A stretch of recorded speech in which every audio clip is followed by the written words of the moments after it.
জাতি হিসেবে আমরা হলো চোর, জাতিগতভাবে চোর।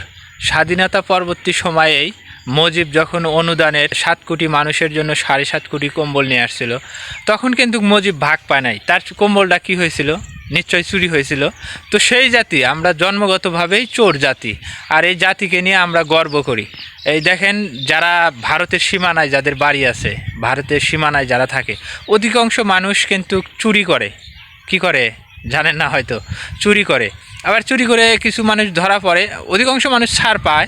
যারা টাকা পয়সা দেয় তারা তাদের ছাড়ে, তাদের ছেড়ে দেয়। কিন্তু যারা হয়তো বা আরও ব্ল্যাকে নিয়ে আসতে চায় তাদের হয়তো কিছু ধরা পড়ে। আর যারা সমঝোতার মাধ্যমে চুরি করে নিয়ে আসে তারা হয়তো ধরা পড়ে না, ধরা পড়লেও ছেড়ে দেয়।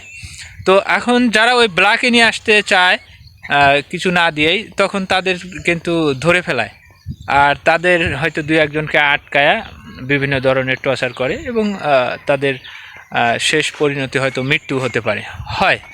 তো সেই ক্ষেত্রে আমরা সেদিন এই কিছুদিন আগে যে ঘটনাটা, বিজেপি আর বিএসএফ তাদের ঘটনাটা আমরা যে তুঙ্গে তুলেছি, বাপরে বাপ! বিএসএফ বিজেপির পা ধরছে। জাতি করে চুরি, সে চুরি করা জাতি তাড়া করতে করতে ওরা হয়তো বা এসেছিল দেশের ভিতরে, আর ওদের ধরে আমরা কি হাল করে দিলাম, বাপরে বাপ! এই জন্যই আর একটা শেষে কথা আছে, চোরের মায়ের বড় গলা। আমরা একদিকে চোর, আর একদিকে দেখেন বিএসএফে কি অবস্থা করে ফেলাই দিলাম। আর এখন আমরা বীরের জাতি, কি করলাম? বীর।